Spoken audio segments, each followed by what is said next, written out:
Hola, ¿cómo están? Espero que sigan bien. Bueno, en esta sesión vamos a ver la penúltima parte del capítulo 4, que son coordenadas en un vector. Las coordenadas de un vector son los números que lo identifican al vector, pero en función de las distintas bases de un espacio vectorial. Entonces, primero, antes de ver ese concepto, la definición de coordenadas, tenemos que trabajar un poquito en cómo es que pasa esto. Entonces, para eso vamos a empezar con una definición. Vamos a estar, como siempre, situados en un espacio vectorial. Y vamos a decir que una base alfa es una base ordenada, ¿sí? Sí, solo si el orden que tienen los vectores de alfa es fijo. Y para distinguir una base ordenada de una base común o una base simple, los vectores se van a escribir separados por puntos y comas. Ahora vamos a ver eso de que los vectores tienen una posición fija o un orden fijo. Esto quiere decir que dentro del conjunto alfa, los vectores no pueden intercambiarse los lugares. Que si yo intercambio los lugares de los vectores, ya no es el mismo conjunto, ¿sí? Entonces, eso es lo que quiere decir ese concepto. Por ejemplo, las bases canónicas de cualquier espacio son bases ordenadas. Cuando yo digo que una base es la base canónica, es porque ya sé en qué orden están los vectores, ¿sí? Entonces, por ejemplo, ¿y en qué se basa eso? En que yo ahora, justamente para poder hablar de coordenadas, voy a necesitar que los vectores pertenezcan siempre al mismo lugar. Entonces, cuando yo necesito hablar de una base como que es un generador, como que es linealmente independiente, o sea, en el concepto general de base, no importa el orden. Pero si yo ahora ya voy a usar la base para algo más que eso, necesito que los vectores estén siempre en el mismo lugar. Entonces, las bases canónicas, nosotros ya sabemos que los vectores, cuál es el primero, cuál es el segundo, cuál es el tercero y así. Entonces, eso es una base ordenada. O por ejemplo, si yo tengo en R2 y considero alfa así, sin punto y coma, fíjense, alfa formado por el 1, 2 y el menos 3, 1. Como no es una base ordenada, entonces yo voy a decir que alfa también puede ser el menos 3, 1 o el 1, 2. O sea, porque si yo lo miro así, no es que me está haciendo falta el orden de los vectores. Si a mí me hiciera falta el orden de los vectores, yo tendría un alfa 1 y un alfa 2. Esta sería un conjunto y este sería otro conjunto. O por ejemplo, lo que tenemos, o sea, lo que tenemos acá abajo. Si se considerara el 1, 2 y el menos 3, 1, pero ya separados con punto y coma, quiere decir que esos dos conjuntos, por más que tienen los mismos vectores, al estar en distinto orden ya son dos conjuntos distintos. Entonces, es muy importante recordar el hecho de que todo vector perteneciente a un espacio vectorial siempre puede escribirse como combinación lineal de los elementos de un conjunto de generadores. Si además ese conjunto S es una base, entonces yo siempre tengo que acordarme de que en cuanto tenga un vector y tenga una base, yo voy a decir, lo primero que se me tiene que venir a la cabeza es que ese vector es combinación lineal de los vectores de la base. Ahora, si esa base es ordenada, esa combinación lineal va a ser única. Ese es el motivo por el cual es muy importante el concepto de base ordenada. Porque la forma de escribir al vector como combinación lineal va a ser única. Porque de esa forma que están los vectores ordenados, no va a haber otra forma de combinación lineal para cualquier vector del espacio. Y esto se demuestra en un teorema. El teorema me dice que en un espacio vectorial B, la representación de un vector cualquiera B del espacio vectorial como combinación lineal de los vectores de una base ordenada es única. Tengo un teorema y ese teorema sí tiene demostración y la vamos a ver porque es muy importante. ¿Cuáles son las hipótesis? Las hipótesis es que tenemos un espacio vectorial, que tenemos un vector B de ese espacio vectorial y que tenemos una base ordenada. Allá no nos dan en el teorema, pero nosotros la vamos a definir a la base para poder trabajar. Entonces vamos a suponer que tenemos una base alfa, como esta que está acá, cuyos vectores son B1, B2 hasta Bn y fíjense, están todos separaditos por puntos y comas. Y como voy a probar que la combinación lineal es única, ¿sí? Cuando yo tengo que probar una unicidad, supongo que hay dos cosas de eso que yo tengo que probar que es único. Y llego a ver que es lo mismo. Entonces, yo me voy a tomar al B como una combinación lineal de los vectores de alfa, o sea, C1 por B1 más C2 por B2 más Cn por Bn, eso como una combinación lineal, y a su vez también vamos a tomar el B como D1 por B1 más D2 por B2 más Dn por Bn como otra combinación lineal. Si yo quiero probar que estas dos combinaciones lineales son lo mismo, ¿qué tendría que probar? Si el B es igual al B, el B1 es el B1, el B2 es el B2, ¿qué de diferente puede haber? Los números de las combinaciones lineales, o sea, los coeficientes. Entonces, la tesis va a perseguir eso, va a perseguir que C sub i sea igual a D sub i para todos los i de 1 hasta n. Bien, entonces, nosotros vamos a demostrar eso. Entonces, vamos a partir de las dos hipótesis, de la H4 y de la H5.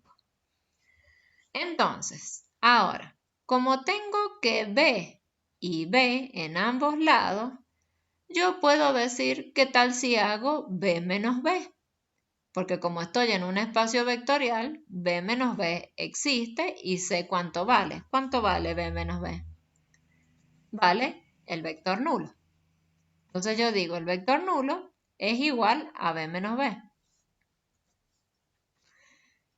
Entonces voy a escribir la primera expresión de B en función de la primera de las combinaciones lineales y después voy a escribir la segunda.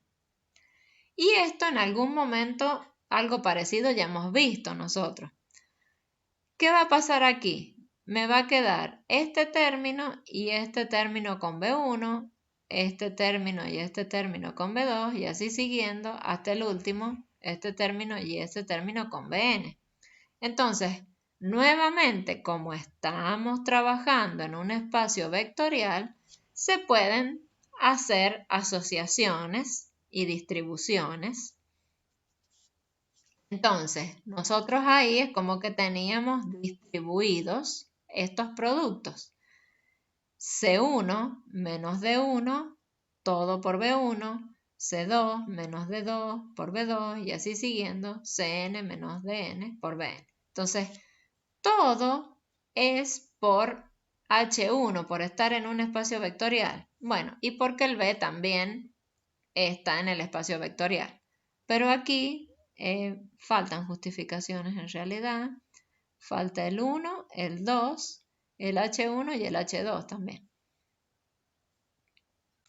Bueno, entonces, fíjense que habíamos llegado que el nulo es esto por B1, esto por B2 y esto por Bn. ¿Qué es C1 menos D1? Es un número, es un K1. Esto es otro número, es un K2. Y así siguiendo, esto es un Kn. Entonces, ¿qué tenemos? Tenemos el nulo como combinación lineal de B1, B2 y Bn. ¿Y qué son B1, B2 y Bn? ¿Elementos de dónde? Del alfa, de una base ordenada. Entonces, si yo tengo el nulo como combinación lineal de los vectores de una base, que yo sé que son linealmente independientes, ¿cuánto valen K1, K2 y Kn? Entonces, como alfa es una base, sus vectores son linealmente independientes, por lo que la igualdad anterior implica que todos los coeficientes de la combinación, como son nulos. Entonces, el K1 vale 0, el K2 vale 0, el Kn vale 0. Pero ¿quién era el K1? Era C1 menos D1. ¿Quién es el K2? El C2 menos D2 y así siguiendo, y todos son ceros. Entonces, ¿a qué llegué? A que el C1 es el D1, a que el C2 es el D2, a que el Cn es el Dn. Entonces, ¿cuál es la conclusión? Que si son iguales, entonces las combinaciones lineales, por más que no se haya puesto, por lo tanto, la combinación lineal de B es única. ¿Sí? Entonces, esa sería la conclusión del teorema. Muy bien. Esta conclusión o este teorema es el que nos va a llevar a el concepto que sigue, que es el concepto de coordenadas de un vector en una base ordenada. Entonces, vamos a tener una base ordenada de un espacio vectorial B y un U que está en B. Entonces, lo que dijimos hace rato, si tengo un vector del espacio y tengo una base del espacio, entonces siempre el U lo puedo escribir como combinación lineal de la base. Eso tiene que ser una cosa que a nosotros se nos tiene que venir inmediatamente a la cabeza. Si tengo un vector y tengo una base, lo primero que a mí se me tiene que venir a la cabeza es que el vector es combinación lineal de los vectores de la base. ¿Por qué? Porque la base es un generador. Entonces, las combinaciones lineales de los vectores de la base en algún momento me van a dar el U. Entonces, de esta combinación lineal, nosotros vamos a sacar los distintos conceptos que vamos a definir ahora. Primero, vamos a decir que los numeritos, los K, K1, K2, Kn, son las coordenadas del vector U con respecto de la base alfa. ¿Sí? Yo tengo que decir con respecto a qué base, porque este vector U se escribe así en esta base, se escribe de otra forma en otra base y acuérdense que un espacio vectorial no tiene una única base, tiene las que uno quiera tener. Entonces, yo tengo que identificar el vector de alguna forma, relacionarlo con cada base. ¿Quiénes me van a dar esa relación? Los numeritos que hacen posible la combinación lineal, que son los K. Entonces, estos K son las coordenadas. Esas coordenadas nosotros las vamos a poder presentar como un vector de Rn, o sea, como una n-upla, o las vamos a poder presentar como una matriz columna. Entonces, yo voy a decir que el vector de coordenadas del U con respecto a la base alfa es algo que se simboliza así, eso es el símbolo, y se escribe así. Entonces, esto pertenece a Rn.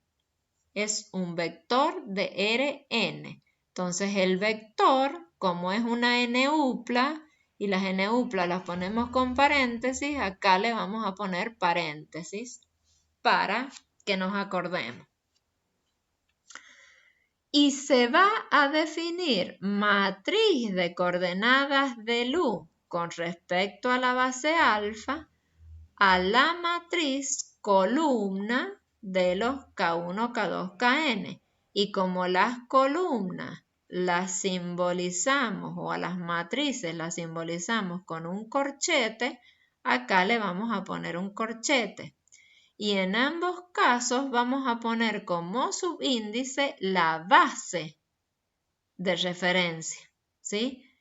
Entonces, esto pertenece a las matrices de orden n por 1. Entonces, tenemos que diferenciar entre los tres conceptos: coordenadas, vector de coordenadas y matriz de coordenadas, porque se puede trabajar indistintamente con las tres cosas. Y yo tengo que saber leer este símbolo y este símbolo para cuando yo tenga que hacer los ejercicios. Muy bien, entonces ahora tenemos una observación. Cuando se trabaja con la matriz, con la base canónica, ¿sí? Cuando se trabaja con la base canónica C, y yo tengo el vector de coordenadas en la base canónica, es lo mismo que yo escriba la C o que no la escriba, o que yo escriba así. Y lo mismo con el vector de coordenadas. Con la matriz de coordenadas, si yo no escribo la C, puedo escribir solo la matriz, los corchetitos sin la base de referencia. Entonces yo tengo que tener en cuenta eso, que si estoy en las bases canónicas de cualquier espacio vectorial, no hace falta hacer la referencia acá, ¿sí? Y acordémonos que, por ejemplo, en Rn, si yo tengo un vector U, por ejemplo, acuérdense, si yo tengo el 2, 4, eso es 2 por L1 más 4 por L2. O sea que eso que yo tengo ahí ya son las coordenadas en la base canónica.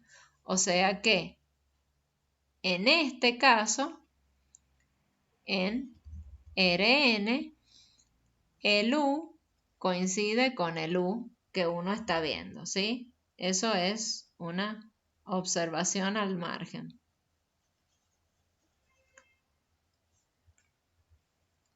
Bien, ahora vamos a ver algunos ejemplos de coordenadas y de cómo se encuentran las coordenadas. Nuevamente vamos a trabajar con combinaciones lineales, porque fíjense, es de la combinación lineal que yo ahora encuentro los elementos. Lo único ¿qué va a pasar? ¿Qué nos ha dicho el teorema? Que la combinación lineal es única. Así que si yo tengo un vector y tengo una base, este sistema que va a salir de acá tiene que tener única solución. ¿Sí? Entonces, supongamos que estamos en R2 con la base canónica y otra base, y una base alfa. Entonces, hallar los vectores de coordenadas y matriz de coordenadas de un W, que es 1, 5 de R2, con respecto a la base canónica y a la base alfa. Eso por un lado. Por el otro lado, si nosotros ya tenemos el vector de coordenadas con respecto, por ejemplo, a la base alfa, ¿quién sería el vector U? Entonces, vamos a ver cómo se soluciona eso. Entonces, en la base canónica que acabamos de ver, ¿qué acabamos de ver aquí? Que en la base canónica, esos elementos que a mí me están dando ya es el vector de coordenadas. Entonces, directamente le pongo paréntesis al W y pongo 1, 5. Entonces, ese ya es el vector de coordenadas. ¿Qué va a cambiar? La matriz de coordenadas, que yo la tengo que poner en forma de matriz a los numeritos. Nada más. El tema es cuando yo tengo una base que no es la canónica, que ahí sí tengo que echar mano a la combinación lineal.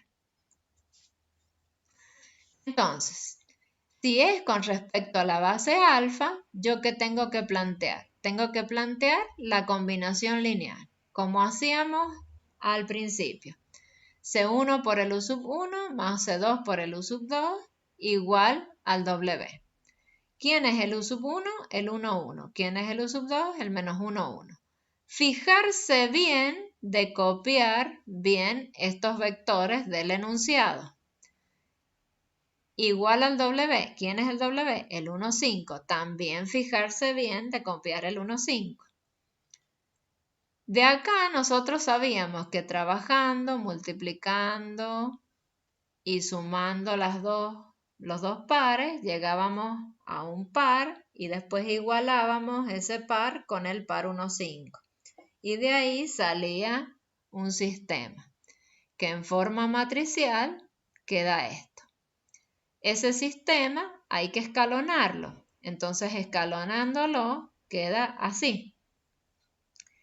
Bueno, ya habíamos dicho que este sistema tenía que tener solución y tenía que tener solución única. Así que analizamos rangos, números de variables libres, despejamos y el conjunto de soluciones es eso. Bueno, esos números, este es el C1 y este es el C2. Entonces, el W en base alfa es C1, C2. Así que escribo 3, 2. Y esto así sería la matriz de coordenadas en base alfa, así que directamente la copiamos. Entonces, fíjense, este vector 1, 5 en la base canónica es 1, 5, pero en la base alfa es 3, 2. ¿Eso qué quiere decir? Lo vemos acá en este grafiquito. Bueno, ese grafiquito lo hemos generado con GeoGebra y fíjense, el vector, acá tengo los ejes de la base canónica, los que están en negro. Entonces, el vector W es 1, 5. 1 en X, 1, 2, 3, 4, 5 en Y. Allá, 1, acá con este. Entonces, el vector W es ese que está en verde. Bien, ahora, ¿qué quiere decir el 3, 2, este que tengo aquí? Entonces, yo primero tengo que marcar los vectores de la base alfa. tengo que marcar el 1, 1 y tengo que marcar el menos 1, 1. Entonces, el 1, 1 es este vector. Ese vector, si yo hago todas las combinaciones lineales de ese vector o busco el subespacio generado por ese vector, me va a dar esa recta que para mí es mi nuevo eje X. ¿Sí? Si esto es X, esto es como un X'. El otro vector, que sería el menos 1, 1, lo marco acá, menos 1 aquí, marco el vector. Si yo busco el subespacio generado, me va a dar esa recta. Entonces, si este es el Y, este va a ser un Y'. Entonces, yo ahora me olvido del X y el Y y miro el nuevo sistema que me generan el X' y el Y'. O sea que tengo de nuevo R2, pero en este caso he tenido una rotación, porque este se ha ido para allá y este como que se ha ido para acá. Entonces, como que el sistema se rotó. Bueno, con respecto a ese sistema, tenemos que ahora marcar el 3, 2. En este nuevo sistema, la escala me la da este vector. Entonces, acá es como si estuviese el 1, en el 2 por el vector está el 2, en el 3 por el vector está el 3. Para este eje pasa lo mismo. Este vector es como si fuese el 1. El 2 por el vector es como si fuese el 2. Entonces, el 3, 2, ¿qué quiere decir? Que el W es 3 veces por el U sub 1 más 2 veces por el U sub 2. Eso es lo que me está queriendo decir. Entonces, una vez el U sub 1, 2 veces el U sub 1, 3 veces el U sub 1. Ahí. Marco ahí. Después, 2 veces el U sub 2. Una vez el U sub 2, 2 veces el U sub 2. Ahí. Entonces, yo ahora trazo paralelas, siempre nos vamos a mover con paralelas a los ejes. Entonces, paralela a este eje por acá y paralela a este eje por acá. Entonces, ahí, fíjense, donde se vuelvan a cortar estas dos rectas, ¿a dónde se cortan? En el mismo vector 1, 5. Entonces, según en la base que yo esté, es como se referencia el vector W. Entonces, el mismo vector W es 1, 5 en la base canónica y el mismo W en la base alfa es el 3, 2. Entonces, eso es lo que nosotros tenemos que apreciar, que un mismo vector se expresa de distintas formas en distintas bases. Ahora, no olvidemos que como todas las bases tienen la misma cantidad de vectores, siempre un mismo vector va a estar representado por un par, o este par si es el vector de coordenadas. No voy a tener un vector que en una base sea un par y que en otra base sea una terna, ¿sí? Entonces, esas cosas tenemos que tenerlas en cuenta porque por ahí se nos aparece una coordenada más o se nos desaparece una coordenada y no nos damos cuenta. Entonces, hay que tener cuidado con esas situaciones. Muy bien. Ahora nos queda el punto 2. ¿Qué nos decía el punto 2? Si ahora yo sé que el U en base alfa es 4 menos 1, ¿quién es el U? Bueno, ese 4 menos 1 son las coordenadas de la combinación en la base alfa. Entonces, a no cambiar los vectores de orden, porque yo sé que el primer numerito va con el primer vector, el segundo numerito con el segundo vector. Muy bien, entonces, el U va a ser 4 por el 1, 1, más menos 1 por el menos 1, 1. Entonces saco las cuentitas y aparece el U. Entonces, eso es lo que nosotros tenemos que saber como principio de coordenadas. Pero ahí nosotros ya hemos visto en el ítem 1 que un vector se puede ver en distintas coordenadas, en distintas bases. ¿Qué pasa si las bases son no canónicas? ¿O qué pasa si yo no quiero estar buscando todas las veces las combinaciones lineales para saber un mismo vector cómo se escribe en distintas bases? Entonces, hay un tema que es el último del capítulo que se llama cambio de base, que es el que tenemos que ver para ver cómo un vector se escribe en distintas bases. Así que bueno, eso va a ser el tema del próximo video y último del capítulo. Los espero en el último video.